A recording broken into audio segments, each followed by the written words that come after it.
A countdown has begun for NATO's massive military exercise in the Baltic Sea. Scandinavian nation of Sweden is currently hosting the Baltop military exercise, where 16 member nations of NATO are staging military drills in the Baltic Sea. This comes as Russia's ongoing military onslaught in Ukraine continues to intensify security threats across Europe. More than 45 maritime units, more than 75 aircraft, and approximately 7,000 personnel are taking part in the war games. According to NATO officials, the military exercise provides a training opportunity to strengthen the combined response capabilities of all NATO allies. The live training events include search and rescue operations, air defense, anti-submarine warfare, and more. The U.S. assault ship, the USS Kearsarge, is also a part of this year's event. It was reported that 16 countries will participate, while 45 ships, at least 75 planes and about 7 military personnel will serve. NATO is preparing to conduct a drill in the Baltic Sea, with dozens of warships, fighter planes, and 7 troops from several countries. Baltic Operations 22, Baltops 22, will be held on 5 to 17 June, the 51th of the naval exercise, according to a statement from NATO. Мною принято решение о проведении специальной военной операции.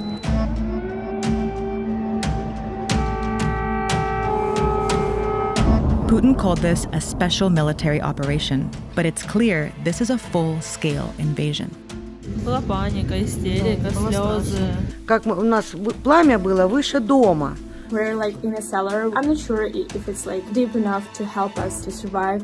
Russian troops and tanks have entered Ukraine on all fronts. All these cities are under attack, including the capital of Kyiv, which has become Putin's main target. Many are sheltering in basements and metro stations across Ukraine. There have been hundreds of casualties, and over 500,000 Ukrainians have been forced to flee their homes. This is one of Europe's largest wars since World War II. Since then, Europe's map has been shaped by political alliances. But now, Putin wants to redraw Europe's map by force. Современная Украина целиком и полностью была создана Россией. Putin has long claimed Ukraine belongs to Russia and they are one people. We're not just close neighbors, we're one nation. But Ukraine is a sovereign nation with its own language, culture, and political system. And while the two countries do have a shared history, Ukraine has fought hard for its own identity. Ukraine was part of the Russian Empire in the 18th and 19th centuries. In 1917, the Russian Revolution brought down the empire and the region spiraled into a civil war. Ukraine briefly gained independence from Russian rule, but was quickly taken over by the newly created Soviet Union as one of its first republics. Over the next decade, the Soviet Union brutally expanded its control, and by the end of World War II, it forged a sphere of influence over here, while the West held its influence over here, essentially dividing Europe and marking the beginning of the Cold War. The Soviet Union installed communist governments on their side, which were easy for them to control. But the West developed into democracies with capitalist economies. The deep ideological divide fueled distrust and tensions between the two sides, and soon these spheres hardened into military alliances.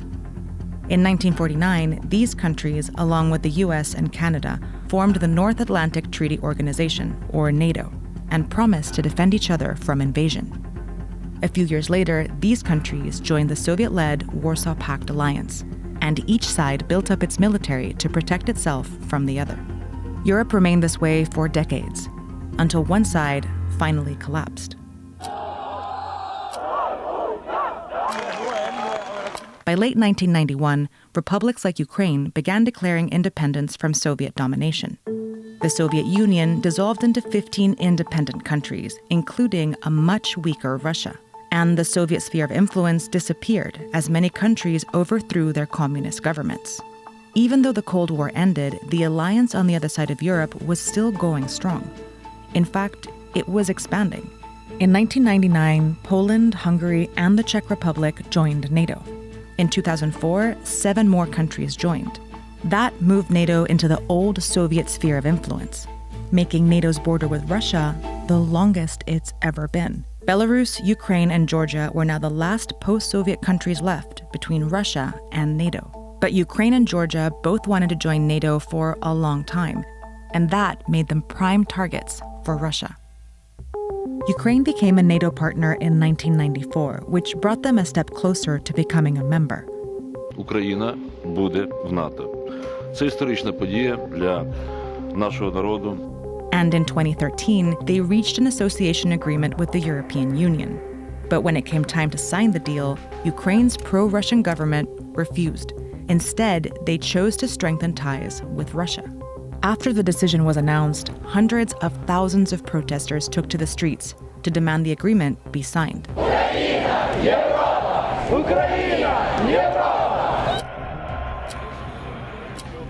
After months of peaceful protests, the Ukrainian president cracked down and killed more than 100 people, sparking more protests, which eventually drove the president out of office and the country.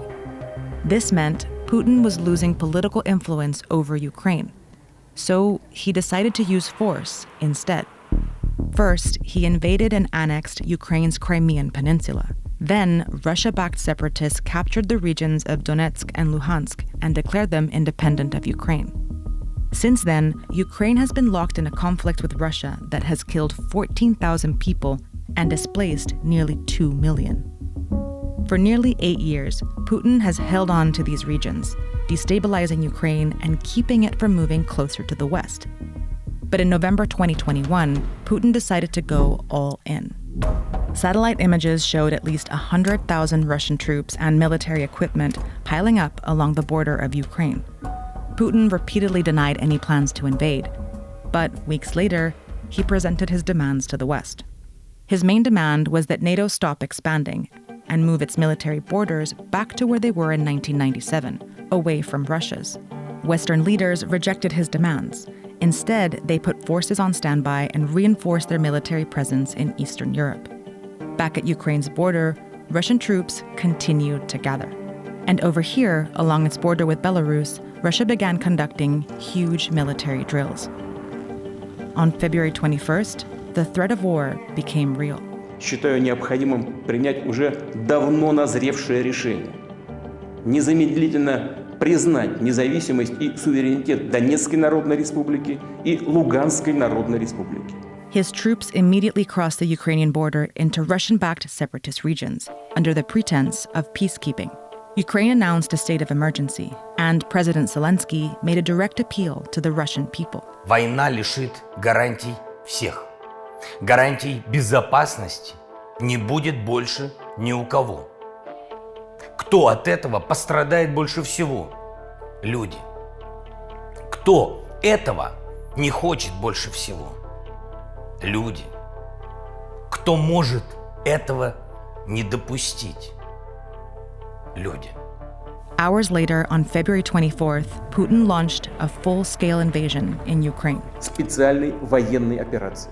World leaders have spoken out against Russia's invasion. We condemn this barbaric attack and the cynical arguments to justify it. This hideous and barbaric venture of Vladimir Putin must end in failure. Putin chose this war, and now he and his country will bear the consequences. Anti-war protests have broken out around the world, including in Russia, despite the risk of arrest. Neighboring nations have opened their borders as hundreds of thousands of Ukrainians attempt to flee. NATO's response force has been activated for the first time in history, and the US has sent additional troops to Eastern Europe. But in many ways, the world is treading carefully. Putin controls the world's largest arsenal of nuclear weapons and has already threatened anyone who might interfere. Кто бы ни пытался помешать нам, должны знать, что ответ России будет незамедлительным и приведет вас к таким последствиям, с которыми вы в своей истории еще никогда не сталкивались. So countries around the world are imposing some of the harshest economic sanctions to slow Putin down and sending tons of military aid to support Ukraine. For now, Russian forces keep pushing deeper, but Ukraine is fighting back. Захищаємо нашу незалежність, нашу державу. І так буде й далі.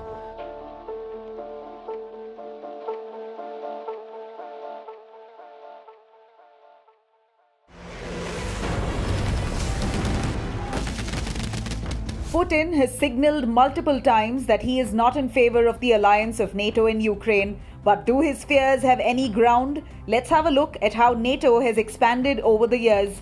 NATO, headquartered in Brussels, Belgium, was formed in 1949 to unite against perceived Soviet threat. NATO, a political and military alliance, initially had 12 member countries, which are US, Britain, France, Canada, Italy, Netherlands, Iceland, Belgium, Luxembourg, Norway, Portugal, and Denmark. But over the years, NATO has expanded over Euro-Asian countries and continues to add its members. Greece and Turkey were added and were followed by West Germany in 1955, Spain in 1982, Czech Republic, Hungary, and Poland in 1999, Bulgaria, Slovakia, Estonia, Latvia, Lithuania, Romania, Slovenia in 2004, Albania and Croatia in 2009, Montenegro in 2017, and the latest edition of North Macedonia in 2020. Finland and Sweden have always been on the edge about their membership with NATO. Even though they participated in peacekeeping exercises, they never enrolled for the membership. They wanted to remain neutral in a potential war. But the present situation of war raging on in Ukraine has made them reconsider their stance on neutrality. And they aren't the only ones who are changing their views about NATO membership. Bosnia and Herzegovina, Georgia, and Ukraine have officially expressed their interest in joining NATO in 2022. They believe being part of NATO is the best way to secure their sovereignty. But it's not just NATO that is expanding its territory. Russia has been trying to gain its control over post-Soviet territories. What differs is their approach. NATO's membership is subject to a criteria that includes a functioning democratic political system based on a market economy, fair treatment of minority populations, a commitment to resolve conflicts peacefully, an ability and willingness to make a military contribution to NATO operations, and a commitment to democratic civil-military relations and institutions. On the other hand, Russia has been expanding by using the force of arms and aggressive foreign policy. It fought a war with Georgia in 2008, invaded Crimea in 2014, and is now invading Ukraine. Whether it is military power or defense expenditure, there is no comparison between Russia and NATO. According to NATO, the combined estimate defense expenditure of all 30 member nations in 2021 was an estimate $1,174 billion. In 2020, NATO countries spent about $1,106 billion. On the other hand, Russia spent $61.7 billion in 2020 on defense. Putin's invasion of Ukraine has materialized his worst fears of a stronger, more militarized and a unified West. And the more Putin complains about NATO's expansion, the more it seems to become a self-fulfilling prophecy. А сегодня мы видим инфраструктуру НАТО прямо у нашего дома. Более того, обсуждаются вопросы вступления Украины в НАТО. Говорят, как вы сказали, это не будет завтра. А когда? Послезавтра. А что это для нас меняет в исторической перспективе? Ровным счетом ничего. Мы слышим, что Украина не готова сегодня к вступлению в НАТО. Мы знаем этот тезис. И тут же говорят, что ее завтра не примут. А примут тогда, когда ее подготовят к этому. Но для нас это может быть уже поздно. Поэтому мы хотим решить этот вопрос сейчас.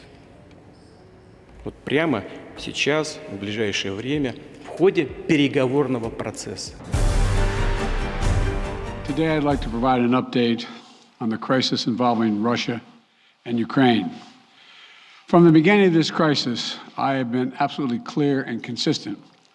The United States is prepared no matter what happens. We are ready with diplomacy, to be engaged in diplomacy with Russia and our allies and partners to improve stability and security in Europe as a whole. And we are ready to respond decisively to Russian attack on Ukraine, which is still very much a possibility. Though all the events of the last few weeks and months, this has been our approach, and it remains our approach now. So today I want to speak to the American people about the situation on the ground, the steps we've taken, the actions we're prepared to take, and what's at stake for us and the world. and how this may impact on us here at home. For weeks now, together with our allies and partners, my administration has engaged in non-stop diplomacy. This weekend, I spoke again with President Putin to make clear that we are ready to keep pursuing high-level diplomacy, to reach written understandings among Russia, the United States, and the nations of Europe to address legitimate security concerns, if that's his wish. Their security concerns and ours. President Putin and I agreed that our team should continue to engage toward this end, along with our European allies and partners. Yesterday, the Russian government publicly proposed to continue the diplomacy. I agree. We should give the diplomacy every chance to succeed. And I believe there are real ways to address our respective security concerns. The United States has put on the table concrete ideas to establish a security environment in Europe. We're proposing new arms control measures, new transparency measures, new strategic stability measures. These measures would apply to all parties, NATO and Russia alike. We're willing to make practical, result-oriented steps that can advance our common security. We will not sacrifice basic principles, though. Nations have a right to sovereignty and territorial integrity. They have the freedom to set their own course and choose with whom they will associate. But that still leaves plenty of room for diplomacy and for de-escalation. That's the best way forward for all parties, in our view. We'll continue our diplomatic efforts in close consultation with our allies and our partners. As long as there is hope of diplomatic resolution that prevents the use of force and avoids incredible human suffering that would follow, we will pursue it. The Russian defense minister reported today that some military units are leaving their positions near Ukraine. That would be good, but we have not yet verified that. We have not yet verified the Russian military units are returning to their home bases. Indeed, our analysts indicate that they remain very much in a threatening position. And the fact remains, right now, Russia has more than 150,000 troops encircling Ukraine and Belarus and along Ukraine's border. An invasion remains distinctly possible. That's why I've asked several times that all Americans in Ukraine leave now before it's too late to leave safely. It is why we have temporarily relocated our embassy from Kyiv to Lviv in western Ukraine, approaching the Polish border. And we've been transparent with the American people and with the world about Russia's plans and the seriousness of the situation so that everyone can see for themselves what is happening. We've shared what we know and what we're doing about it. Let me be equally clear about what we are not doing. The United States and NATO are not a threat to Russia. Ukraine is not threatening Russia. Neither the U.S. nor NATO have missiles in Ukraine. We do not have plans to put them there as well. We're not targeting the people of Russia. We do not seek to destabilize Russia. To the citizens of Russia, you are not our enemy. And I do not believe you want a bloody, destructive war against Ukraine, a country and a people with whom you share such deep ties of family, history, and culture. 77 years ago, our people fought and sacrificed side by side to end the worst war in history. World War II was a war of necessity. But if Russia attacks Ukraine, it would be a war of choice, or a war without cause or reason. I say these things not to provoke, but to speak the truth, because the truth matters. Accountability matters. If Russia does invade in the days and weeks ahead, the human cost for Ukraine will be immense. And the strategic cost for Russia will also be immense. If Russia attacks Ukraine, it'll be met with overwhelming international condemnation. The world will not forget that Russia chose needless death and destruction. Invading Ukraine will prove to be a self-inflicted wound. The United States and our allies and partners will respond decisively. The West is united and galvanized. Today, our NATO allies and the alliance is as unified and determined as it has ever been. And the source of our unbreakable strength continues to be the power, resilience, and universal appeal of our shared democratic values. Because this is about more than just Russia and Ukraine. It's about standing for what we believe in, for the future we want for our world, for liberty, the right of countless countries to choose their own destiny.